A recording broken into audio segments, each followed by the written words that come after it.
नमस्कार दोस्तों। आज हम एनआईएस की जो बुक है उनकी महत्वपूर्ण प्रश्नों को करेंगे। आप सभी को पता है डीएसएसबी के जो एग्जाम होते हैं वो सभी एनआईएस बुक से ही आते हैं। और ये एनआईएस की जो बुक है, ये जो ब्लॉक है उसका 506 है और ये टेस्ट नंबर 3 है। ऐसे ही और बहुत सारे टेस्ट हैं जिन्हें आप एक एक करके देख सकते हैं। तो चलिए दोस्तों शुरू करते हैं। Question number 1। क्वेश्चन नंबर 1 है, निम्न में से व्यक्तित्व के बारे में क्या सत्य है? व्यक्तित्व, पर्सनैलिटी के बारे में क्या सत्य है? हम कैसे दिखते हैं? ये बिल्कुल ठीक है। हम कैसे बात करते हैं? ये भी बिल्कुल ठीक है। हम कैसे चलते हैं? ये भी बिल्कुल ठीक है। ये सारी व्यक्तित्व के बारे में ये सारी बात ठीक है। इसका राइट आंसर है डी। ये सारी व्यक्तित्व की विशेषता है।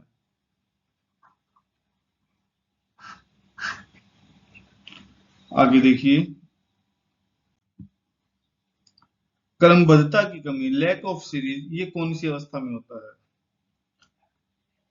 ए ऑप्शन है सेंसरी मोटर स्टेज में, बी ऑप्शन है प्री ऑपरेशनल स्टेज में, सी ऑप्शन है कंक्रीट ऑपरेशनल स्टेज में, डी ऑप्शन है फॉर्मल ऑपरेशनल स्टेज में। तो लैक ऑफ सीरीज ये होता है प्री ऑपरेशनल स्टेज में। इसका राइट आंसर है बी। प्री ऑपरेशनल स्टेज में होता है लैक ऑफ सीरीज। और चलो अब ये देखिए, सेंसरी मोटर स्टेज की एज कितनी होती है? 0 से 2 साल तक, 2 से 7 साल तक। प्री ऑपरेशनल स्टेज 2 से 7 साल तक। कंक्रीट ऑपरेशनल स्टेज 7 से 11 साल तक। फॉर्मल ऑपरेशनल स्टेज है 11 से 15 साल तक। और ये सारी स्टेज किसने दी थी? ये पियाजे ने दी थी। पियाजे को संज्ञानवादी या कोग्निटिविस्ट भी कहा जाता है। Next question. ये परिभाषा है भाई, बुद्धिमान व्यक्ति अवधारणाओं का मास्टर है, यह किसकी परिभाषा है? ए ऑप्शन है स्टर्न, बी ऑप्शन है बीने, सी ऑप्शन है गिलफोर्ड, डी ऑप्शन है अरस्तु। तो इसका राइट आंसर है डी, अरस्तु। ये परिभाषा अरस्तु की है। डायरेक्ट पेपर में परिभाषा आ जाती है। बीएसएससी के एग्जाम में बहुत सारी परिभाषाएं आती हैं, जैसे कम से कम 3 या 4 परिभाषा तो जरूर आती हैं। वो सारी आपको याद करनी पड़ेंगी। और ये जो परिभाषा है अरस्तु के अकॉर्डिंग है, बुद्धिमान व्यक्ति अवधारणाओं का मास्टर है। ये अरस्तु के अनुसार परिभाषा है। नेक्स्ट क्वेश्चन देखिए, अभिप्रेरणा कितने प्रकार की होती है? ए ऑप्शन है 2, बी ऑप्शन है 3, सी ऑप्शन है 4, डी ऑप्शन है 5। तो अभिप्रेरणा होती है 2 प्रकार की। ए इसका राइट आंसर है। एक तो होती है आंतरिक अभिप्रेरणा, एक होती है बाहरी अभिप्रेरणा।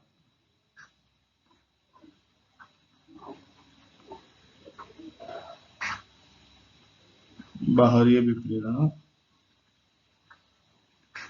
अभिप्रेरणा कितने प्रकार की होती है? अभिप्रेरणा 2 प्रकार की होती है, एक तो आंतरिक अभिप्रेरणा और एक बाहरी अभिप्रेरणा। Next question. निम्न में से सृजनात्मक से अत्यधिक जुड़ा हुआ कौन है? ए ऑप्शन है विनम्रता, बी ऑप्शन है मुखरता, सी ऑप्शन है मौलिकता, डी ऑप्शन है आवेगशीलता। तो इसका राइट आंसर है सी, मौलिकता। ये सृजनात्मकता से अत्यधिक जुड़ा हुआ है, मौलिकता। जो सृजनशील बच्चे होते हैं उनमें मौलिकता पाई जाती है। नेक्स्ट क्वेश्चन देखिए, बाल विकास की कौन सी अवस्था में ओडिपस एंड इलेक्ट्री, ये सब इन्हें आपने सुना ही होगा, ओडिपस और इलेक्ट्रा क्या होता है? ये कौन सी स्टेज में होता है? ये कौन सी अवस्था में होता है? ए ऑप्शन है शैशवावस्था, बी ऑप्शन है बाल्यावस्था, सी ऑप्शन है किशोरावस्था, डी ऑप्शन है वयस्क अवस्था। तो इसका राइट आंसर है बी, बाल्यावस्था। ये जो ओडिपस और इलेक्ट्रा होता है ये बाल्यावस्था में होता है। Next question. बहुबुद्धि या मल्टीपल इंटेलिजेंस, सात बुद्धि या 7 इंटेलिजेंस, ये किसके द्वारा दी गई थी? ए ऑप्शन है गिलफोर्ड, बी ऑप्शन है बीने, सी ऑप्शन है गार्डनर, डी ऑप्शन है स्टर्न। तो इसका राइट आंसर है सी, गार्डनर। गार्डनर ने 7 बुद्धि के बारे में बताया था। कौन सी है ये देखिए,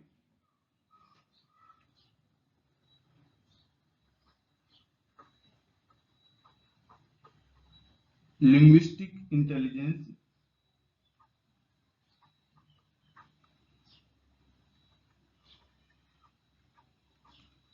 लिंग्विस्टिक इंटेलिजेंस। आगे है लॉजिकल मैथमेटिकल,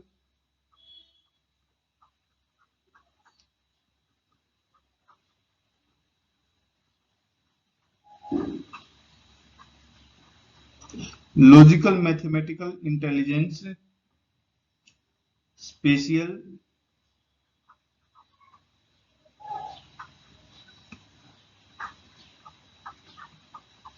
स्पेशियल इंटेलिजेंस। आगे है musical, musical intelligence, bodily kinaesthetic,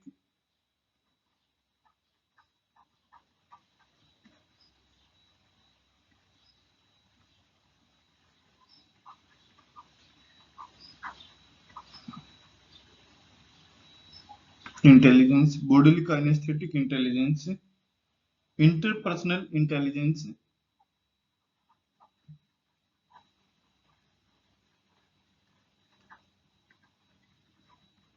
interpersonal intelligence, intrapersonal,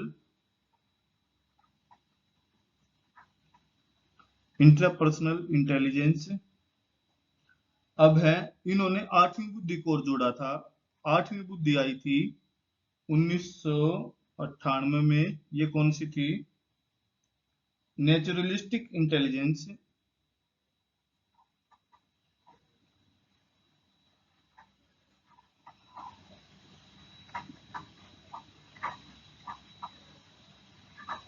naturalistic intelligence,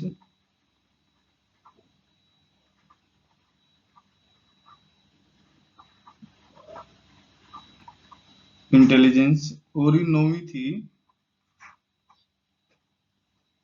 एग्जिस्टनल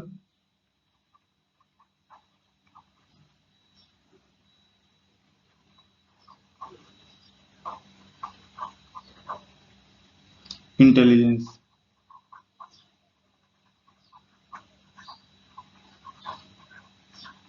इसको जोड़ा था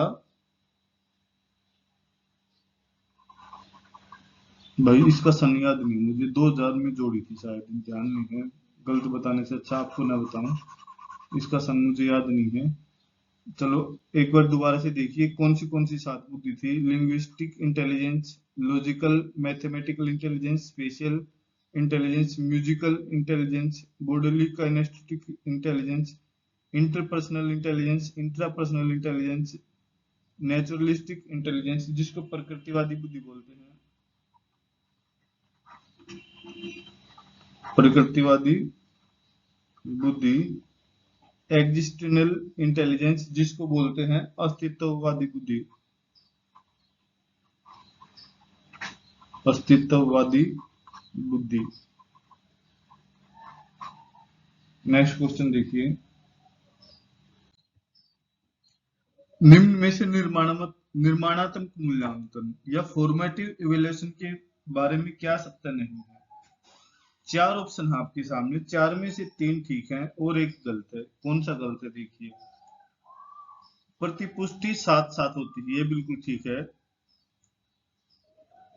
सत्र के बीच बीच में होता है, हाँ, ये भी बिल्कुल ठीक है। यह एक सतत प्रक्रिया है, ये भी बिल्कुल ठीक है। प्रतिपुष्टि अंत में होती है, ये गलत है। ये ये है समेटिव इवैल्यूएशन की विशेषता है, ये समेटिव।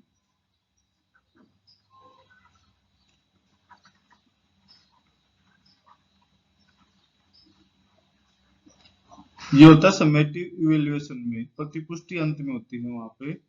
और इसकी जो और विशेषता है फॉर्मेटिव इवैल्यूएशन की, वो देखिए भाई, आप ऐसे ही सुन लेना क्योंकि लिखने में स्पेस कम है यहाँ पे। देखो, बच्चों की ग्रहणात्मक शक्ति को जांचना और अनुदेश देना। दोबारा से देख लो, एक होता है बच्चों की ग्रहणात्मक शक्ति को जांचना और अनुदेश देना। आगे देखिए, निर्माणात्मक मूल्यांकन को एक प्रक्रिया के रूप में माना जाता है। निर्माणात्मक मूल्यांकन को एक प्रक्रिया के रूप में माना जाता है। आगे देखिए, निर्माणात्मक मूल्यांकन में विषय वस्तु को संक्षिप्त रूप से लिया जाता है। निर्माणात्मक मूल्यांकन में विषय वस्तु को संक्षिप्त रूप में लिया जाता है। नेक्स्ट क्वेश्चन देखिए, सृजनात्मक सोच क्रिएटिव थिंक के कितने चरण हैं? ए ऑप्शन है 4, बी ऑप्शन है 5, सी ऑप्शन है 6, डी ऑप्शन है 7। तो इसका राइट आंसर है बी 5। सृजनात्मक सोच के कितने चरण होते हैं? 5 चरण होते हैं। कौन से होते हैं? एक होता है तैयारी, दूसरा होता है ध्यान केंद्रित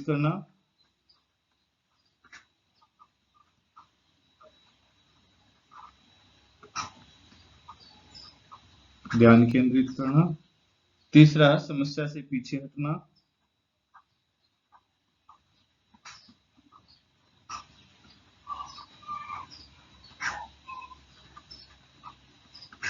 ये इसको बोलते हैं उस्मायन।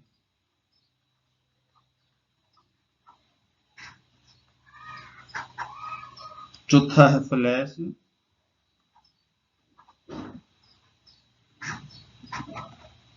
पांचवा सत्यापन। सृजनात्मक सोच के कितने चरण है? 5 चरण है। तैयारी, ध्यान केंद्रित करना, समस्या से पीछे हटना, या उस्मायन, फ्लैश या सत्यापन। नेक्स्ट क्वेश्चन, सृजनात्मकता को प्रभावित करने वाले कितने कारक हैं? ए ऑप्शन है 4, बी ऑप्शन है 5, सी ऑप्शन है 6, डी ऑप्शन है 7। तो इसका राइट आंसर है ए। 4 कारक होते हैं सृजनात्मकता को प्रभावित करने वाले। कौन से देखिए, क्रिएटिव प्रोडक्ट अप्रोच,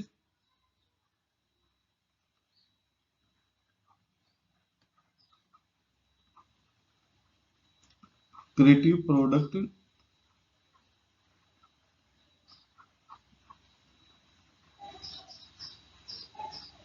अप्रोच, दूसरा देखिए क्रिएटिव प्रोसेस अप्रोच, तीसरा है क्रिएटिव पर्सन अप्रोच, चौथा है क्रिएटिव सिचुएशनल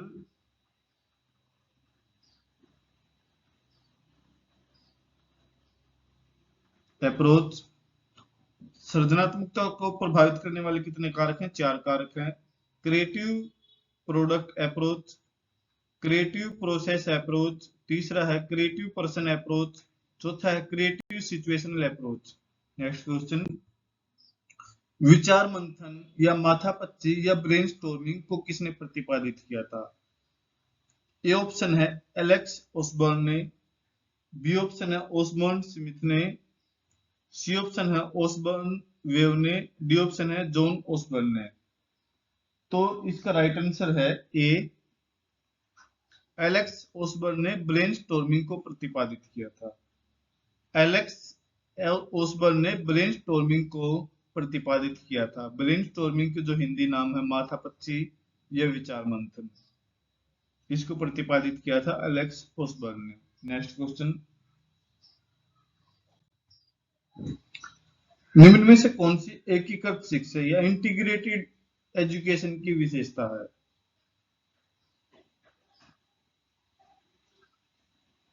ए ऑप्शन, विकलांग बच्चों को नियमित स्कूल में स्थान देने, बिल्कुल ठीक है। बी ऑप्शन है बच्चों को मौजूदा शिक्षा व्यवस्था के लिए तैयार करने, ये भी बिल्कुल ठीक है। सी ऑप्शन है अतिरिक्त सहायता के लिए बच्चों को संदर्भ कक्षा में भेजना, ये भी बिल्कुल ठीक है। तो इसका राइट आंसर है डी, ये सारे ठीक है। ये सारी इसकी विशेषता है इंटीग्रेटेड एजुकेशन की। और जो विशेषता है वो देखिए, विकलांगों का पृथक्करण नहीं करना, विकलांगों का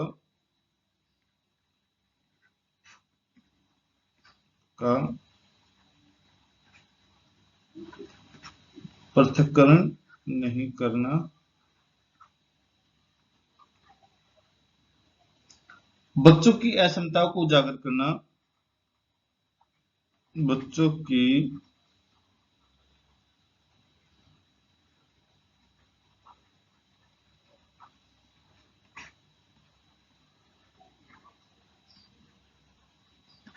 उजागर करना। नेक्स्ट क्वेश्चन देखिए, विकलांग बच्चों को शिक्षा दी जाती है क्या कहलाती है? ए ऑप्शन है एकीकृत शिक्षा, बी ऑप्शन है समावेशी शिक्षा, सी ऑप्शन ये दोनों, डी ऑप्शन इनमें से कोई नहीं। तो इसका राइट आंसर है सी, दोनों। विकलांग बच्चों को शिक्षा दी जाती है, एकीकृत शिक्षा भी दी जाती है उनको, और समावेशी शिक्षा, ये इसका राइट आंसर है दोनों।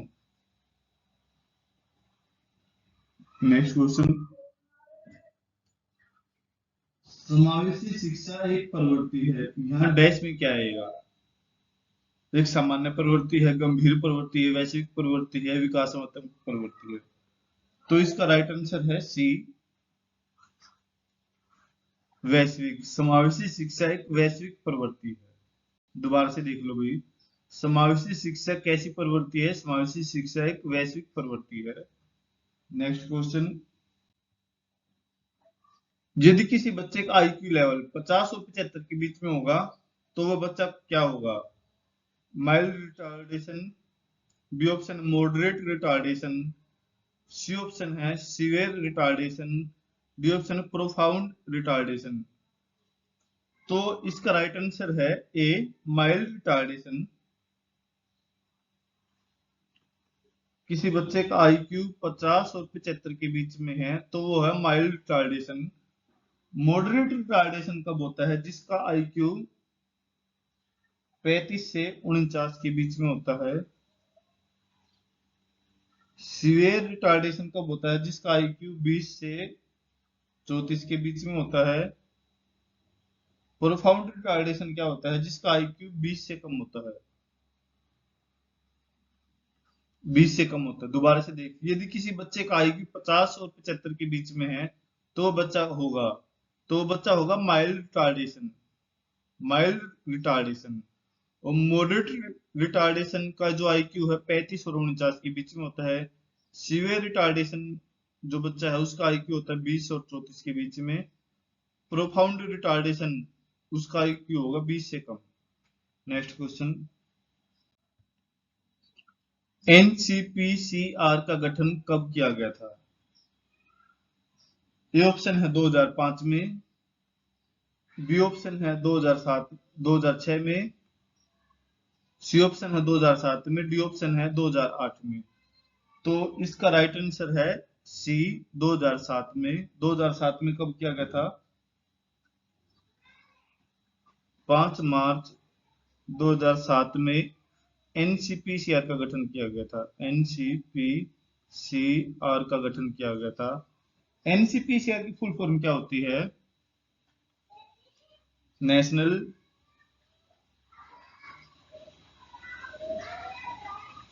National commission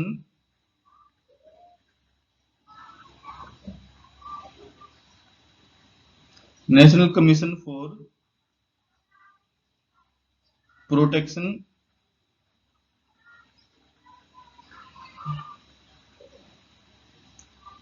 of child rights.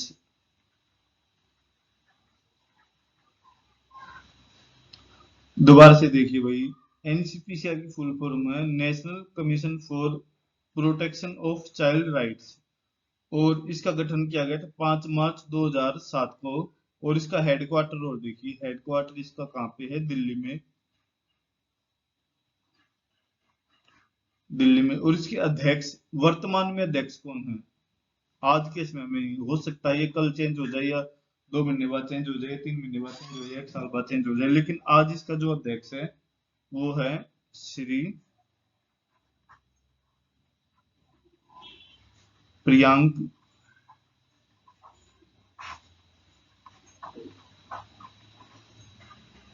कानूनगो। आज के समय में इनके अध्यक्ष कौन है? एनसीपीसीआर के अध्यक्ष हैं श्री प्रियांक कानूनगो, और इसका हेडक्वार्टर दिल्ली में है एनसीपीसीआर का। नेक्स्ट क्वेश्चन, हमारे संविधान के आर्टिकल 45 के अनुसार शिक्षा किसकी जिम्मेदारी है? राज्य सरकार की है, या समुदाय की है, या अध्यापक की, या माता पिता की? तो इसका राइट आंसर है ए। ये राज्य सरकार की जिम्मेदारी है आर्टिकल 45 के अनुसार बच्चों को शिक्षा देना। नेक्स्ट क्वेश्चन, फ्रोबेल कहाँ के रहने वाले थे? ए ऑप्शन है रूस के, बी ऑप्शन है अमेरिका, सी ऑप्शन है जर्मनी, डी ऑप्शन है स्विट्जरलैंड। तो फ्रोबेल जर्मनी के रहने वाले थे, सी इसका राइट आंसर है। फ्रोबेल जर्मनी के रहने वाले थे। फ्रोबेल ने क्या दिया था? फ्रोबेल ने किंडरगार्टन प्रोसेस के बारे में बताया था।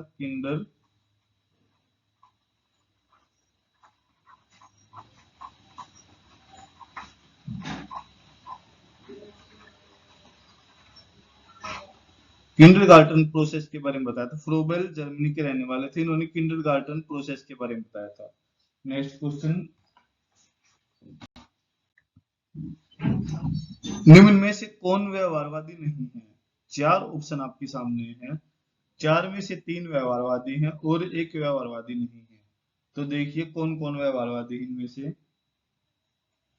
थ्रोनडाइक, ये बिल्कुल ठीक है, ये व्यवहारवादी है। वोटसन, ये भी व्यवहारवादी बिल्कुल ठीक है। टोलमैन, ये व्यवहारवादी नहीं है। टोलमैन क्या है? ये है संज्ञानवादी है या कोग्निटिविस्ट है, ये है कोग्निटिविस्ट।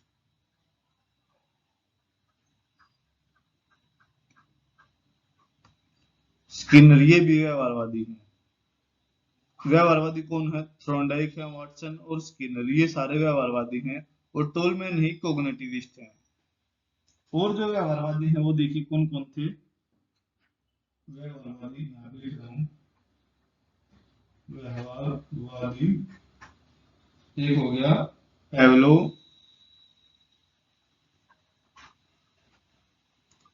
पेवलो हो गया, थ्रोनडाइक हो गया, वॉटसन हो गया, स्किनर हो गया, और एक ये है जॉन लॉक। ये सारे व्यवहारवादी हैं। और संज्ञानवादी कौन कौन है, कोग्निटिविस्ट कौन कौन है, ये देखिए। एक तो ये टोलमैन हो गया, और ये देखिए प्याजे, प्याजे, गिलफोर्ड,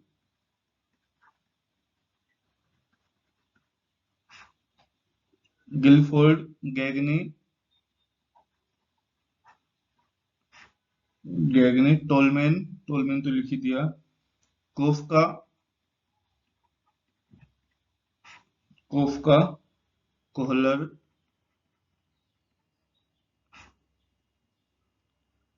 वर्दिमर, वर्दिमर, चोम्स्की, वाइगोत्स्की।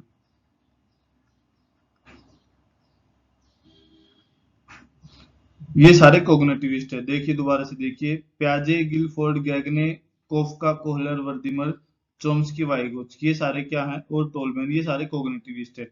व्यवहारवादी कौन कौन है? पेवलो है, जॉन लोक है, थ्रोनडाइक है, वाटसन है और स्किनर है।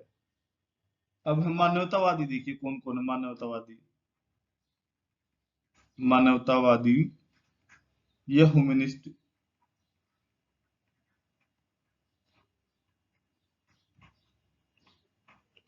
ह्यूमनिस्टिक कौन कौन है? एक है मैस्लो, मैस्लो, रोजर्स, रोजर्स, एक है हर्जबर्ग।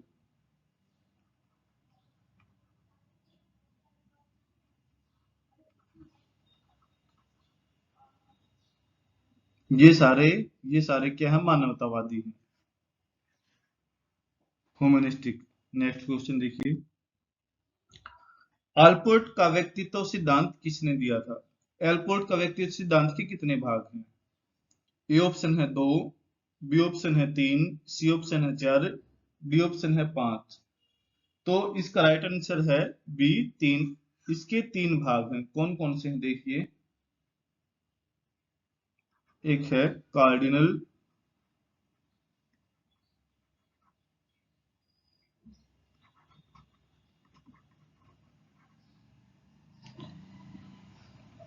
कार्डिनल ट्रेट्स, दूसरा है सेंट्रल,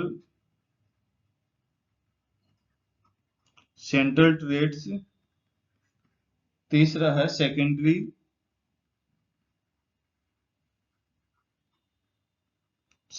ट्रेड्स। ऑलपोर्ट के व्यक्तित्व सिद्धांत के कितने भाग हैं? 3 भाग हैं, cardinal traits, central traits, secondary traits. आगे देखिए भाई। अच्छा, हमारे क्वेश्चन यहीं पे खत्म होते हैं भाई। चलो भाई, अगर आपको वीडियो अच्छी लगी तो वीडियो को लाइक कर देना और चैनल को सब्सक्राइब कर देना। Thank you.